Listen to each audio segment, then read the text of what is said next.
దేవనామానికి మహిమ కలుగును గాక. మంచి ఆరాధన. రియల్లీ నేను అంటున్నా కదా, will feel the presence of the lord. ఏమి ఇవ్వగలమో దేవునికి అని అంటే, ఇచ్చినవన్నీ ఆయనవే. ఈ లోకం ఆయనదే, లోకంలో ఉన్నవన్నీ ఆయనవే, లోకంలో ఉన్న బంగారం ఆయనదే, మరి పైన ఉన్న పశు పక్షులన్నీ కూడా ఆయనవే. మరి ఈ శరీరం ఇచ్చింది ఆయననే, ఈ ఊపిరిచ్చింది ఆయననే, ప్రతిదీ ఆయనదే. నువ్వు ఏమి ఇవ్వగలవు? ఏమని ఇస్తున్నావనంటే ఆయనదే తిరిగి ఇస్తున్నావు. నువ్వు ఏమి ఇవ్వగలవు అని అంటే ఏమి ఇవ్వలేను ప్రభా. There is nothing, because everything belongs to you. ప్రతిదీ నీకు చెందినదే. నేనేమి ఏమి ఇవ్వగలను? ఒక్కటే దేవుడు కోరేది, ఆరాధన కోరుతున్నాడు దేవుడు, వర్షిప్ కోరుతున్నాడు, థ్యాంక్స్ గివింగ్ కోరుతున్నాడు, ఆయనకు కృతజ్ఞతలు తెలపడం కోరుతున్నాడు, ఆయనని సంతోష పెట్టడము దేవుడు కోరుతున్నాడు, ఆయనను ఆరాధించడము మాత్రమే కోరుతున్నాడు దేవుడు. అంతకి మించి మనం ఏది ఇచ్చినా కూడా అది అంటాడు, ఇవన్నీ నాయే కదా అని అంటాడు. కాబట్టి అందుకే వర్షిప్ అనేది ఇట్స్ వెరీ ఇంపార్టెంట్. నోటిలో నుంచి కాదు, గుండెల్లో నుంచి దేవుని ఆరాధించాలి.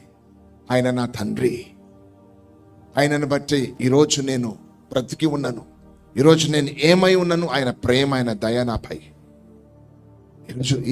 ఈరోజు ఈ లైఫ్ని నేను ఎంజాయ్ చేస్తున్నాను, దేవుని దయ నాపై. మనకున్న దయనే అన్యులకు కూడా ఉంది, కానీ వాళ్ళు అది చెయ్యరు, మనం అది చేస్తాం. కాబట్టి హృదయం నుండి దేవునికి మనం థ్యాంక్స్ చెప్తూ ఉండాలి. అంతకు మించి ఇక మనం ఏం చేయలేము. ఇంకొక మాట నెక్స్ట్ ఏంటిదనంటే, నేను నీకు సమర్పించుకుంటున్నాను ప్రభా. ఏం అడగతలేదు దేవుడు అంటున్నాడు, నువ్వు కావాలంటున్నాడు. అంతే, నువ్వు కావాలి అన్నప్పుడు నువ్వు ఆయనకు సమర్పించుకున్నావంటే దానికి అర్థం ఏంటి తెలుసా? ఇక జీవించేది నేను కాదు, నీవు జీవిస్తున్నావు, నీవు నాలో జీవిస్తున్నావు.